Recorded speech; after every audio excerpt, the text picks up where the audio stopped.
Bush Skills, a look at life in the bush earlier this century, retold by the remarkable characters who lived there. But sharp. You sharp. Oi, oi. The following scenes depict a various range of skills as practiced as part of life in the bush in bygone days. They're being demonstrated by the few remaining older people who know how. When they go, these wonderful skills go with them.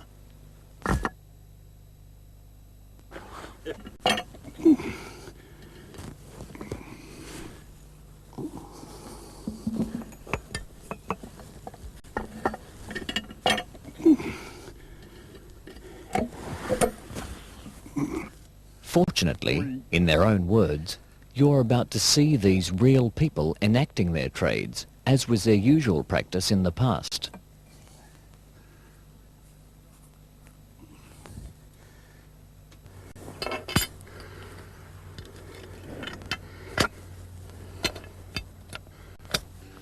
Back. Come on. Come on. Oi. Oi. Bullock drivers control and direct their animals by voice only, and the occasional flick of the whip. Much patience and skill is required to train these animals to respond without using reins, and a wonderful understanding develops between man and beast. Oi. Whoop. Whoop that spot, back. Whoop that. G-toya. Wait, move bounce. Me, wait, me. Sharper. He's sharper. Wait. Once the bullocks have pulled a suitable log to a convenient working place, it can be split for use in the construction of a post and rail fence. It depends on the log, how good a splitter it is. But you split it from the small end and you split it from the top. You get a split right through the end of the log. And you keep on following from there. You must put wedges in the bottom to open the bottom of your log, because if that's laying on the ground, you can't get at it. So you've got to get the bottom open and then just follow along with your wedges.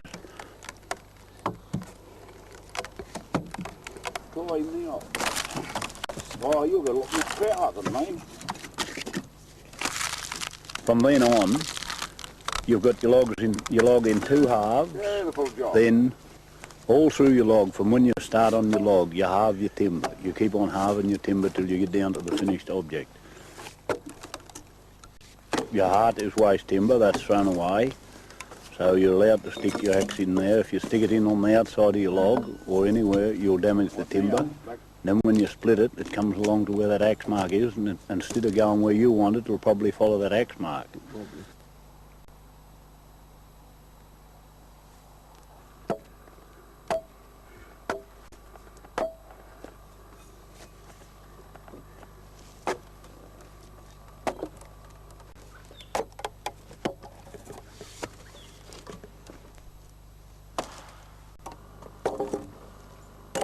I prefer the adze for doing rails. You can do them with axe, but you've got to have something to hold them if you do them with axe, because you want your rails sitting up on the edge. With the adze, you do them on their flat, so therefore they stop in place better. If you use a adze and you point it towards your legs, you'll cut your leg for sure. You mightn't cut it today, but you'll cut it tomorrow. So you don't stand with your legs in front of the adze. You always give it room to go through between your legs, or past outside of your legs. But a little chip will get stuck on the blade, and instead of biting into the wood, it'll just skip off the wood into your legs. So you don't hit it towards your legs.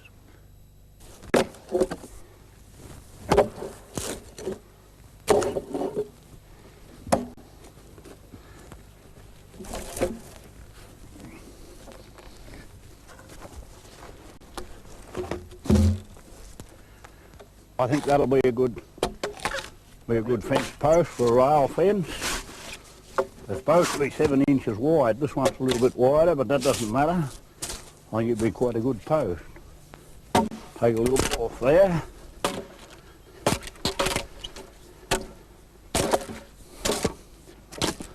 That's right, he's not much over 7 inches. That's what he's got to be, so I think he'll be quite all right.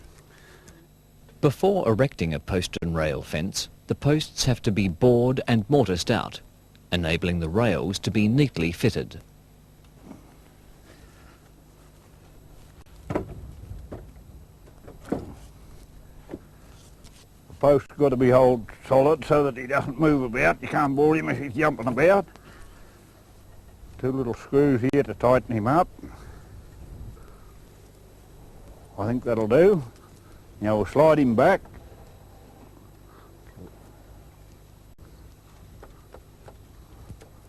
Right, now this auger goes in here. This is a 2-inch auger. Goes in there. And I'll tie this little thing down to hold him down so that he don't jump about. Now we proceed to bore the hole.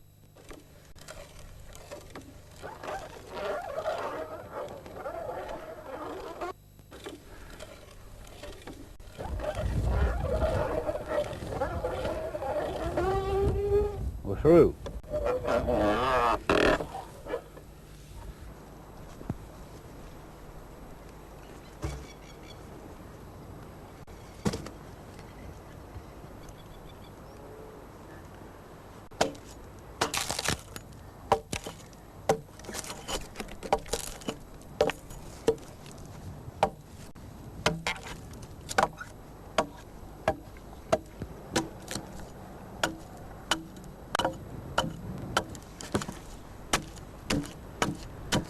Yep, I think that'll do.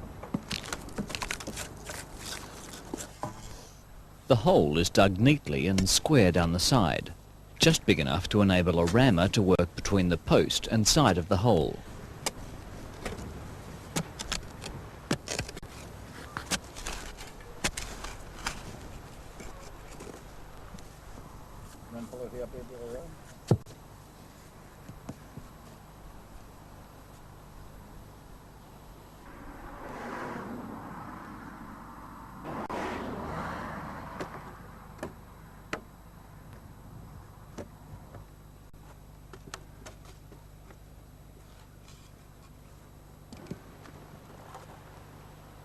You all right? Shove your post a bit. Whoop. Oh, wait on. Right. That's got him. Yep. Right. Whoop.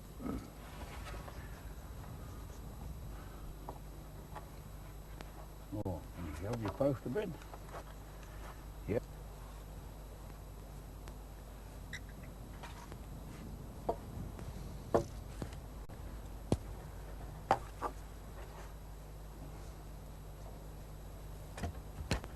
Each rail, Yep. he's got a taper, but he's also got a shoulder on him, and when you put them in the post, they wedge up together and they're tight. That makes them tight when you wedge them in the post. Yep. Right, now we're going to take the bottom of the post back in there a bit. Yep, I think that'll do. You all right? Yep. Just shove him away from you a little bit. Whoa, too much. Whoa, just away from your faction. Whoa, beautiful. That's right.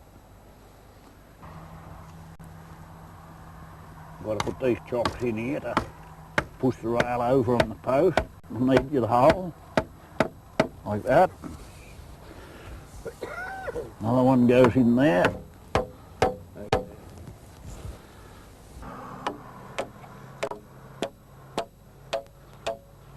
Now, these chocks that I've driven in from the back are to push the rail over on this side of the post so that it lines the post up so as the next rail will go in that hole and it will be in line. It won't have a twist on the post.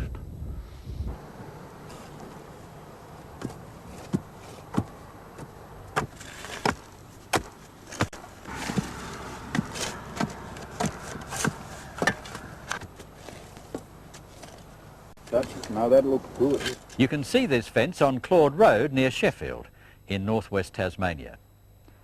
Snaring was one of the traditional bush skills and involved setting snares, making the snares themselves and drying and preparing skins. Snaring is now totally prohibited. However, years ago, it was an important traditional winter occupation, providing a livelihood for many country families who used the meat and received the money from the sale of the furs. Oh, you got to run up, see where he goes up? See where he's tore all the bark off? Right. And what do you put the pole up for? For him to run up. I've got to cut a little peg to go in there now. And I'll set the snare on it. I'll put this peg in here.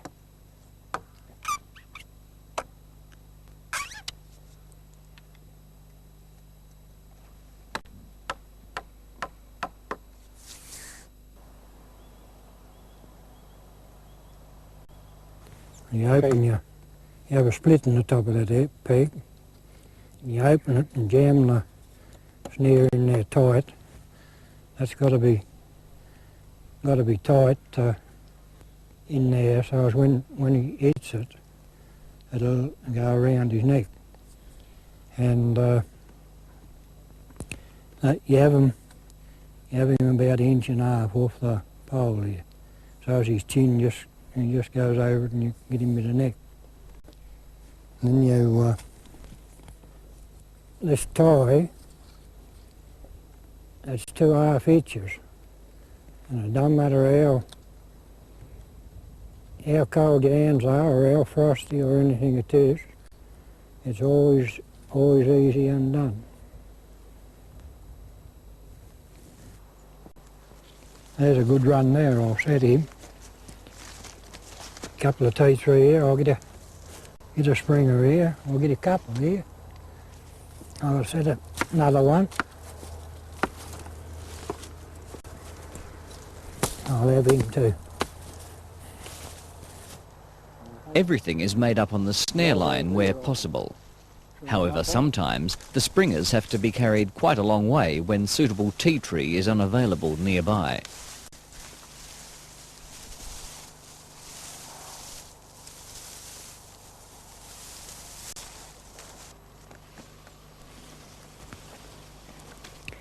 He's a bit long for a springer. I'll get a couple of pegs out the butt of him.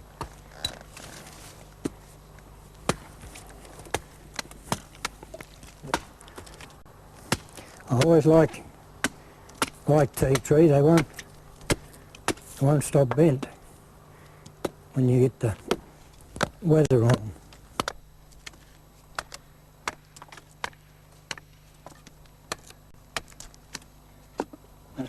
I reckon a man they call these.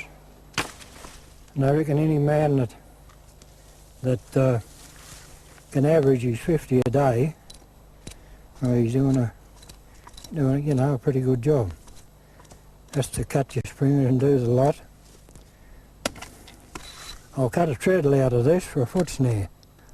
All these snares I'm going to set, there's probably a half a dozen different ways of setting them. You always cut him off where he's got a little fork on him or a sprout or something, and then when you tie your snare on him, he's got something to stop him from slipping off. I'll drive him in here, drive my peg in.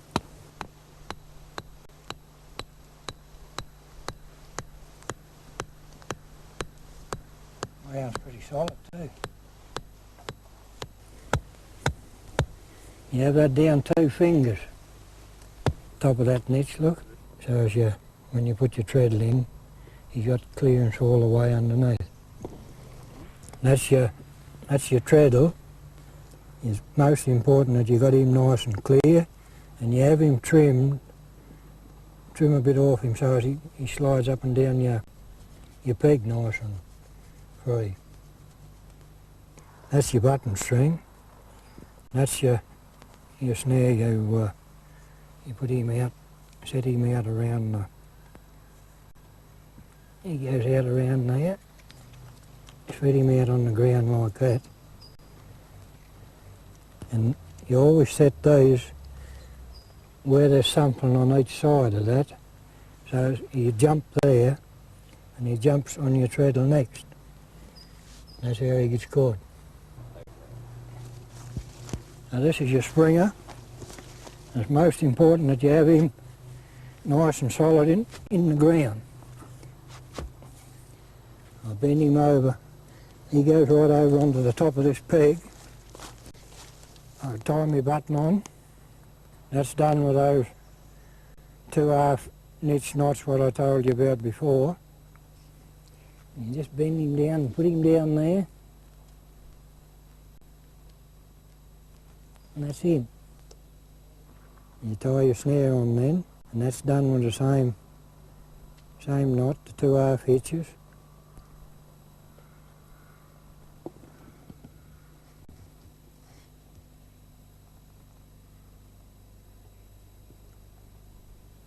And you just make sure that snare's spread out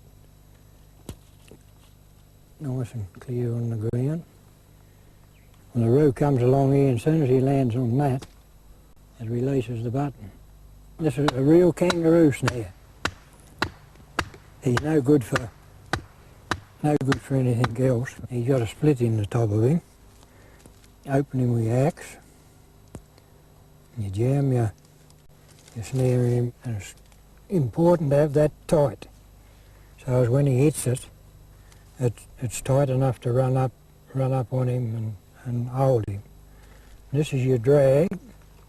You got to have that something pretty solid so as he can't drag it too far away. That's the tail of your snare, that, off the wire. Call that the tail, and that goes onto your drag. And you got him. And he just goes straight through there, and that's it. This is what you call a cowbell necker. I reckon he's the best snare that was ever invented. He's sure, and everything what goes along, he'll catch it. I think I might be in trouble here with a stone.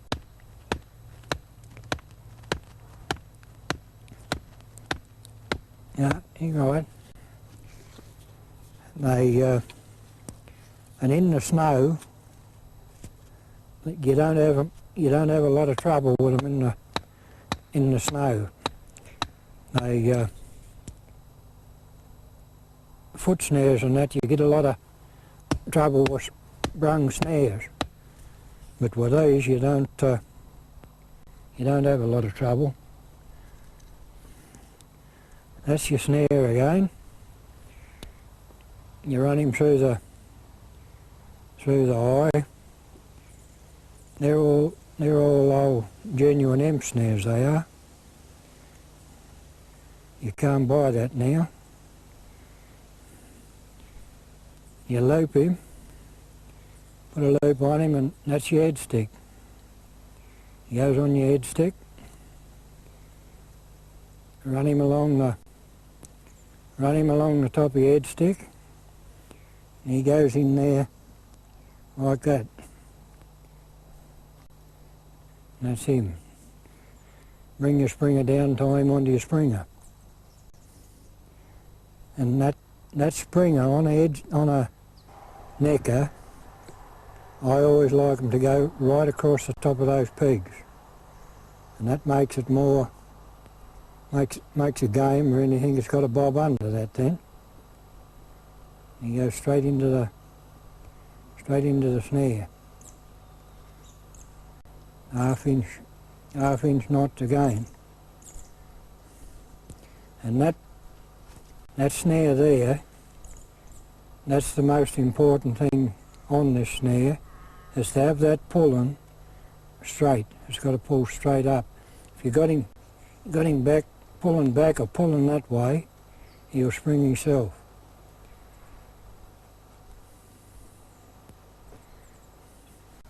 He goes along there, and when he hits the bottom of that, up she goes. The snarer's life is hard. Daytime tending the snares, usually 2 or 3 lines of several hundred spread over many miles. In the hut, a fire burns on the earthen floor to help dry the skins. And time is fully utilised in the evening, preparing meals, taking down the dry skins and pegging out the green ones.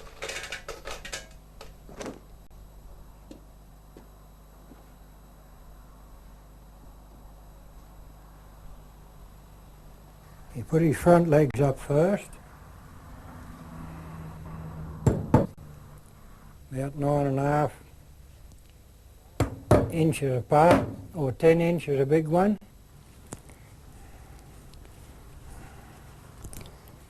Then his back legs.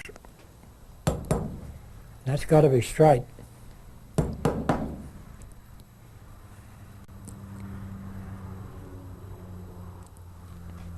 Same down that side.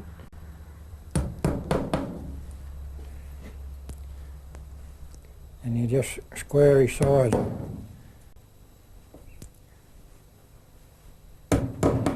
Now you pull his head up.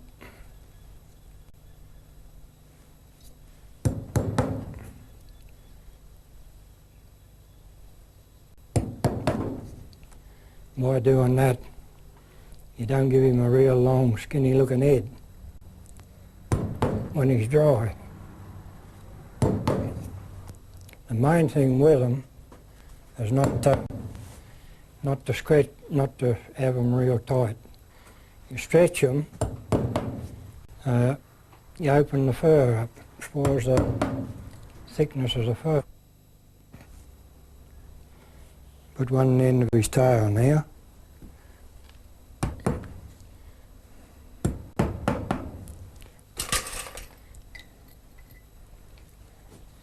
And up his behind, open his tail out so as he'll dry out well. A lot don't do that. They turn their tail inside out. A lot of buyers years ago, they wouldn't buy them if their tails wasn't pegged out like this. And now they prefer them with their tails turned inside out. But I still peg them the whole way. And you've got to take all this loose fat and meat off. If you don't, when they put them in tan, if you left that on there, when that won't dry under there, when you put it in tan, all the fur will come out. That's not bad. Put in your pot of stew, this is what you cut off. Gives it a bit of extra flavour. When dried, the skins are usually first threaded onto a wire back to back to complete the drying process before being stacked. That's the old type imp we used to use. We used to put 6 balls of that in a billy can, and you'd have your 6 strands out and you'd run them out to your machine and double it. Well, now you can't buy that. Well, you haven't been able to buy that old type for years. But I got some here, and there's 5 strands of imp in that one single strand. Well, we'll use that.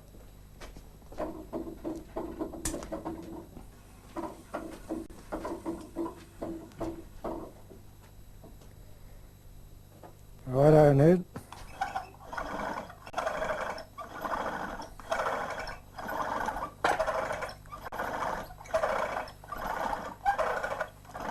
Go as fast as you like with it.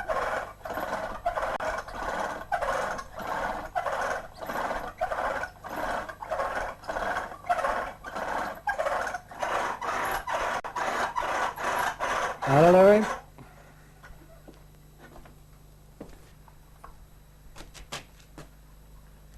That's half your snare.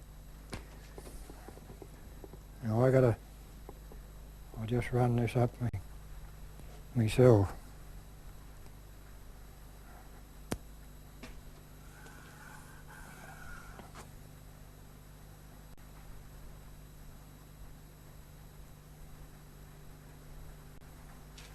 Tie a knot in that end of him.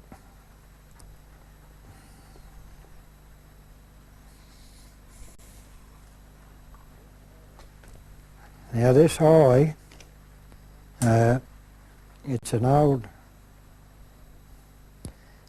eye, what they call the bowline knot. And there's a lot of people I've tried to learn to tie it, make that, but there's not too many can tie that knot.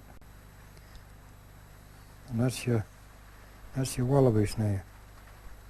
When you get 50 or 100 of them made, you get a kerosene tin and you put a bit of celery bark in them and boil it and wait you mustn't put that in celery bark while it's warm.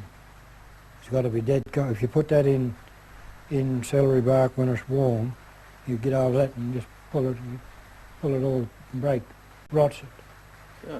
Yes. But with the celery bark, it makes that nice and tan.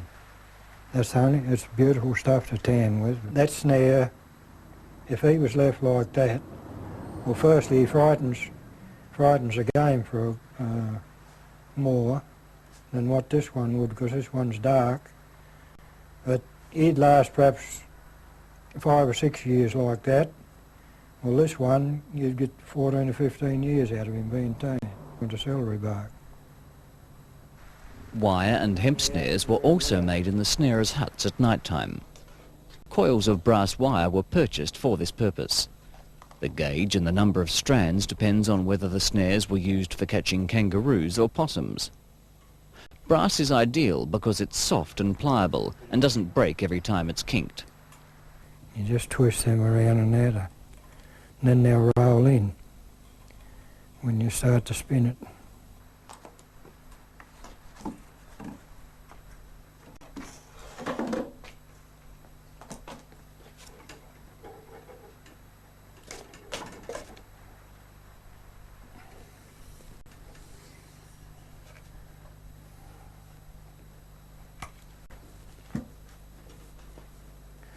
That's that.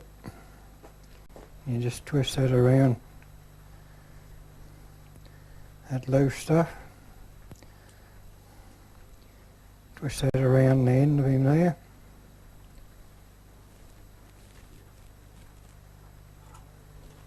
The eye's already made in him. Just open him a bit and he goes back through there, and there's your wire snare. Snarers took great pride and spent much time in the preparation of their furs for sale at the end of the season. There was keen rivalry, each snarer wanting to have the best. This is the best fur of the lot. This little fella, he's a little wallaby. I'll give him a bit of a rough brush up, and look at the tip on that. You see the tip, how the tip shines on that? That's the best fur in the mountains, I reckon. Look at the pelt on it, how clean the pelt, that side, the pelt is. That's a fur. That size was always classed as a fur. When you got bigger than that, well, then went as tanners. The best possums we used to get in there years ago was in the end of May. We start squeezing in the rocks and in little holes in pine trees and that, gum trees, anything they can get in, and when they squeeze through that into a tight hole, they take all that tip off. They look rough then. When you put your fingers in it, look, see, you bury your fingers in his fur. He's not a bad little possum for lowland. He wasn't caught away up. There was no poaching and buggering around on one another's runs them times. You all knew where their boundaries was and used to set right as a snare. Take the game out, and one another's snare and hang up in a tree. And they spend hours and days after they come out of the mountain brushing them up and, you know, cleaning them up and making them look nice. By gee, it paid too. Merv and Bill are names well known in Tasmania. In fact, between them, they've won most of the world's chopping championships. Here, they demonstrate how to square sleepers using the broadaxe.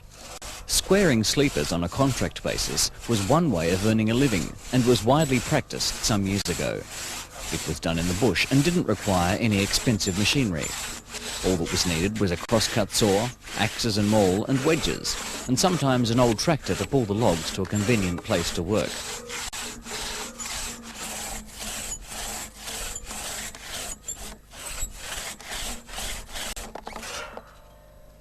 Logs needed to be straight-grained, even in size, and usually not too big so they could be easily handled. They were halved or quartered to get sleeper size of 9 inches by 5 inches and 7 feet long. As is usual, the log is opened with wedges from the small end, care being taken to ensure that when the log opens, it runs straight, thereby not spoiling the next billet.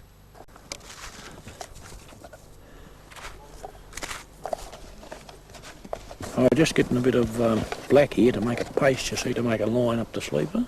And we use a string line, that's the string in there, and that'll soak the black in like a chalk and makes a fairly good line. And that's the old way of doing it, you know, in the bush. Yeah, they've always done it that way.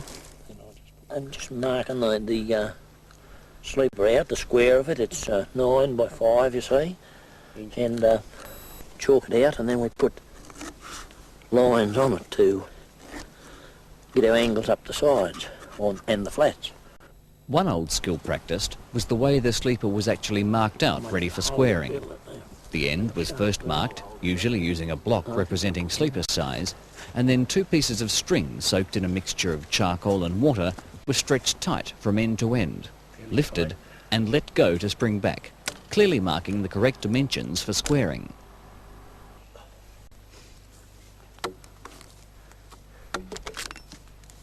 With the billet lying firmly on a solidly constructed platform and clearly marked, an axe is used to notch the edges and roughly trim off the surplus wood. This is followed by the broad axe, which, because of its shape, enables its operator to quickly square off its edges with a smooth finish.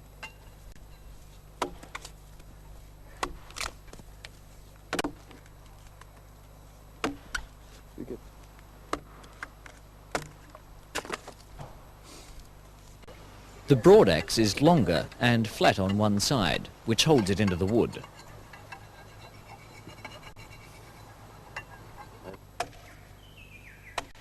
With the squaring axe, they're offset so that they protect your knuckles when you're squaring down the side of the sleepers. You don't knock your knuckles. They're sharpened like a chisel, you know, ordinary chisel, and that's to keep your sleeper nice and square. And they got a 12-inch blade on them, and when you hit, once you get your eye in, you hit, you cover quite a bit of wood in a straight line. Nowadays, the old trade of squaring sleepers in the bush has faded out, and broad axes have almost become museum pieces. Bill Yude's specialty in competition chopping is tree felling. Aged 54, he has won the World Championship in Sydney 9 times and the Australian Championship in Melbourne 19 times. A truly remarkable achievement. You know, the bush is full of many wonderful characters, and this man is one of them. Alf Waters has lived a tough life in the bush, but nevertheless has taught himself many skills, one of which is playing the piano accordion. He's also well known as a hut builder and shingle splitter, and over the years has given many demonstrations at shows all over the state. Alf and his brother falling a King Billy pine tree 8 feet in diameter and 45 feet to the first limb in 1934. Alf holding an axe he made from a bulldozer spring. He also made the handle. Cutting a footblock with a homemade axe at the Chudley show, aged 85. I'll show you what you do. Look, there's 4 strands. Right. Down to there. Right. Where? Yes, down to there. Right. Well then, that leaves them strands strong. Terrible lot of whips break here. That's the weakest part, and it's up near the handle where they got all the strength on them. Mm-hmm. Well, instead of making fine strands, I put 4 strands in, plait the 4 down to there, and then I split the other strands, the 4 strands, and that makes 8. Ah. Well, then I go on with 8 strands, as you can see, look. Yeah. And then we get down to about here. I'm down to 6 there. That's where I drop, down to 6 strands. Then I come well down with 6 strands. There. I'll drop to 4 there. Oh, never. Now, how do you... And that leaves your tail of your strands. Now, you've got those little thin strands, and you eat a bit of grit or anything. They're only like a strand of cotton or so it is. And you eat a bit of grit, anything a bit sharp, you'll cut a strand. When you cut one strand, you've got to unplait the, or well up past it, to join them back in again. To Slice another one in? Yes. Yeah. When I cut that out, I take the hair off it. I cut it out in 4 strands, I take the hair off it. I put it in water, cold water, and I soak it for about 12 hours, 12 or 14 hours or something like that. Then I take it out and I got a block and rope out there, and I stretch every bit of stretch that's in it. Then I dry it. Then I take it, you go to the fence.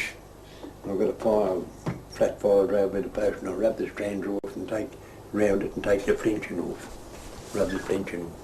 And then I pair my strands to what I want them and go and flatten. I like for the tail, right on the fine tail, get the fat doe skin, they're the toughest. Or a fat wallaby skin. A fat wallaby skin's tougher than a roo skin. Is it? And if you can get a cat skin, he's tougher than a wallaby skin. Just do an ordinary cat. With paling knife, axe and Tango his dog. Alf Walters, shingle splitter, snarer, track cutter, hut builder, whip maker, boot maker and blacksmith. Prisoner of war Singapore, a remarkable identity. In days gone by, bushmen had to be able to split timber for many uses, including shingles for roofing. But first, they had to find the right tree. Some idea of whether a tree will split can be assessed by the look of the bark and the limbs on the head of the tree. A likely tree can be tested. Well, you take the bark off and you split it like that. And if it splits, the tree's good. And if the bark don't split, and the tree, see the flat in that, that's no good. But you mustn't chip the tree because it ruins the wood, lets the grubs in, and then the fire gets into it. You just take a bit of bark off like this, and that don't interfere with the wood. This is a far better tree, this one. You see how the bark splits? Well, the wood splits. And that's why you don't have to chip the tree. Having selected a good splitting tree, it's fallen and blocked up into appropriate lengths, depending on whether posts, rails, palings or shingles are required. A narrow long blade on a strong handle is used for splitting. This is tapped into the wood using a wooden mallet, which doesn't damage the paling knife. For shingles, the block is split into convenient-sized billets for handling. A suitable support is made to hold the billet while being split. The shingles are then peeled off using the handle of the paling knife as a lever.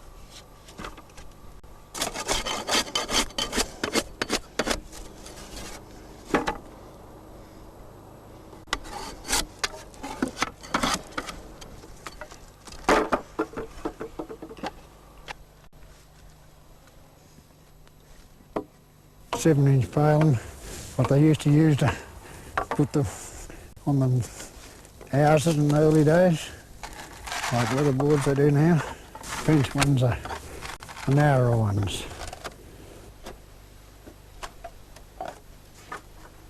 You got to get it fair halfway across, fair across the grain.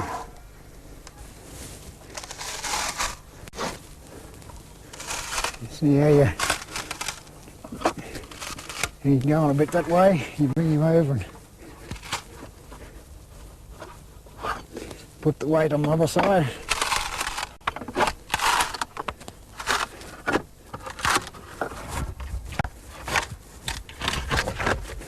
And that's brought him back to the size.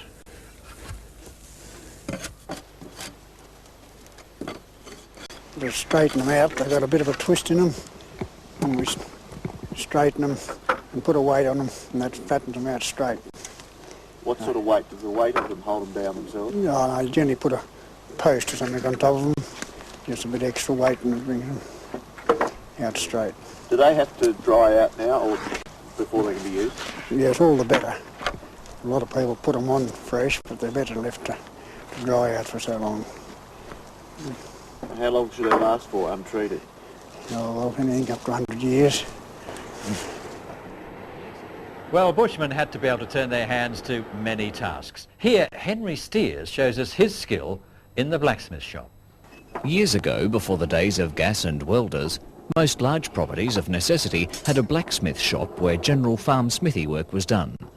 This could be sharpening tools, fitting horseshoes, making gate hinges and general work to be done using the forge. Yes, it's got to be that nice bright colour, more than a red.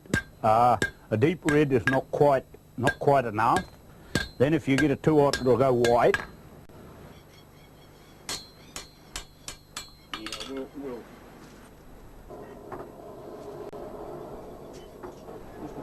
The welding heat is just before the burning.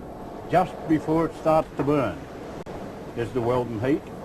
It's got to be very, very hot to weld. When your iron's on the point of melting.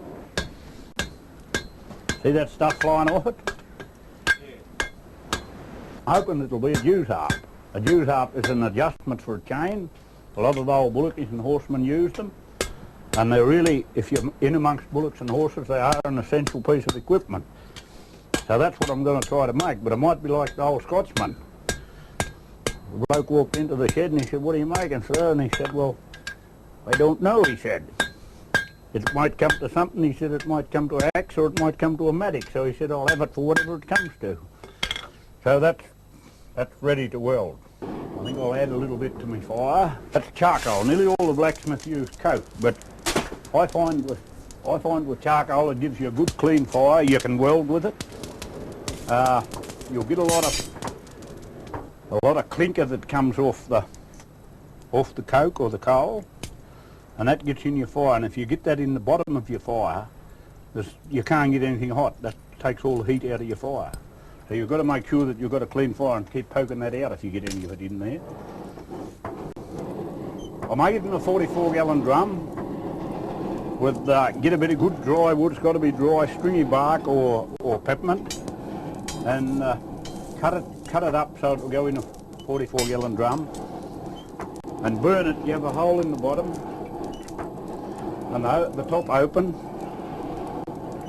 Then you let it burn till it comes to charcoal, and then I have a lid I slap over the top and I upend it and seal it off. Then seal all the holes up with clay, and that puts it out. But you've got to, there's a knack in doing that. You've got to know when to seal it off, because it won't burn anymore if your wood's not all burnt. Well, when you seal it off, there won't be any more burn. But it's quite an effective way of making charcoal.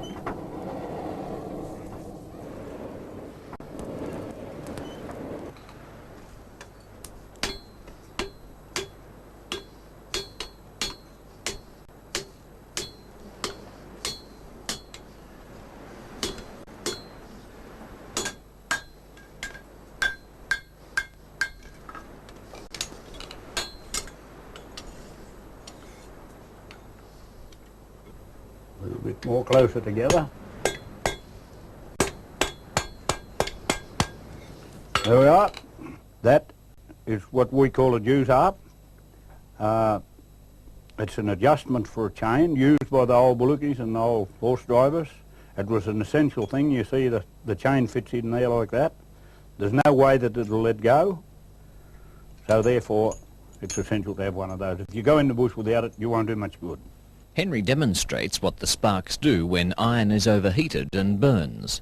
When it burns, you'll see them little three-cornered sort of sparks coming out of it, and that's when you burn it. Well, that's ruined your piece of iron if you burn it.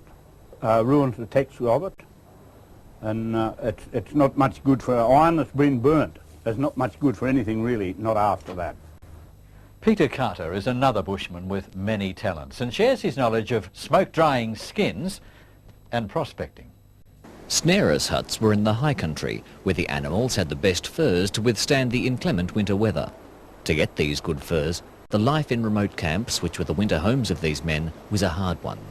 They worked in extremely severe conditions, demanding tremendous stamina and perseverance, at times taking human endurance to its limit. Peg the skins out on this here, light a small fire, not a big fire, but have plenty of smoke coming from it, and it smoke dried your skins, And then after you've got them 3 parts dry, we'd take them off and put them, the skin down, the fur up, hanging on these, flat, for a few hours, and they'd dry them. They would finish drying them, smoke dry them. And it kept more weight in the skins too when you went to sell them. And when it came a fine day, a real fine weather, it'd been about the second week in August, and it came a nice fine day, you got them all out in the sun. And it kept at up, flicking them, and get them right up to the best. They look the best. But this is the only way you could do it, and I don't think there'll be another old drying shed left in the state. And I tell you what, we all had yellow hair from the smoke. Our hair went yellow, you could always pick it out. You search your river bed for any ironstones or quartz or sand. Now, there's an indication of the mineral in this stream. Well, this here is the sulphides of lead and silver, old sulphides, and it all mixed together. On this side here, there's a small seam of fine gold.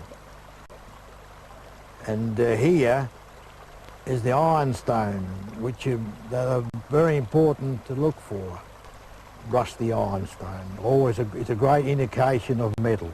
The first thing you done also is research your creek beds.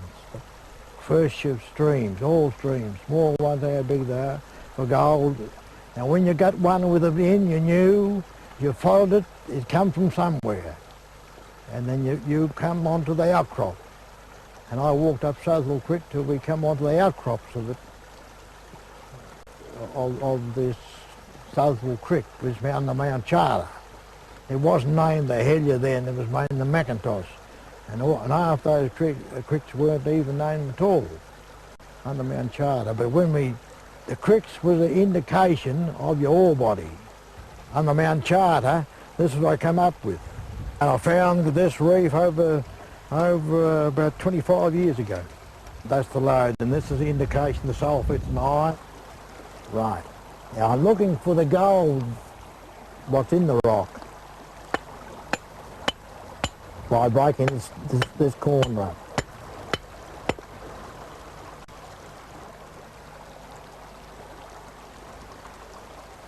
Traces of little small fine gold in it like pepper, very, very alluvial, and you crush that up, you get a nice lot of gold out of it. Well, as you go, you rub your hand, you throw all the rubbish what's so good out of it, like that, then you work your way, look, so you just let that run out very wet, and you do it again. And the heavy metal will always go to the bottom of your pan. The metal was no good, will just go straight out.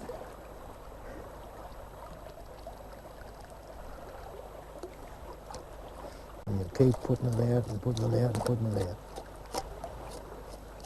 The metal stops on the corner, it won't leave the pan, all the rubbish will. And there's your fine, real fine gold right in your dish. And there's the silver lead. Many remarkable characters lived and worked in the high country, including Peter Carter's father, Maff. His friends erected this memorial which highlights his many talents. His hut is nearby, and this scene reflects the typically harsh winter conditions he would have experienced in the high country. In these extreme conditions, stockyards were built out of the heavy logs available. Many miles of chock and log fencing were constructed by hand in the same manner, using lighter timber. A group of old bushmen reminisce around the fire, swapping yarns and offering good advice before demonstrating how to build one of these stockyards. See how that axe is sticking in that log?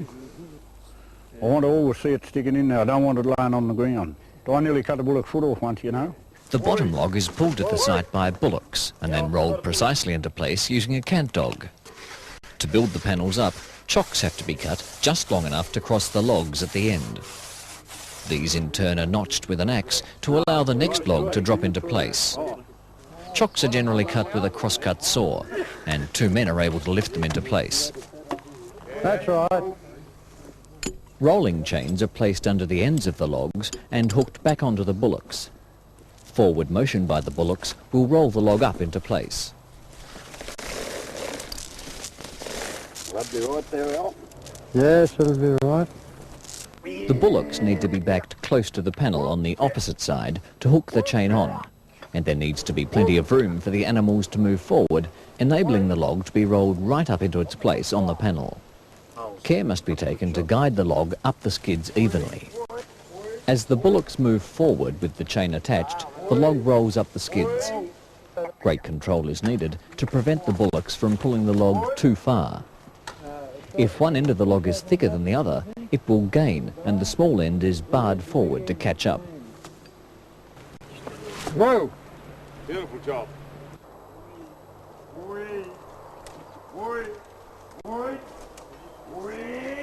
Bit further.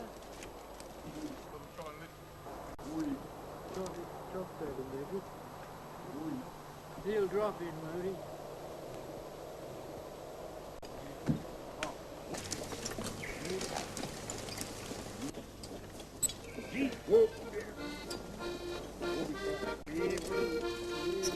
Many of these bush skills are sadly no longer practiced, but this video helps to keep the spirit and traditions of these legendary characters alive, and as a tribute to them, their lives, and the skills they've shown us.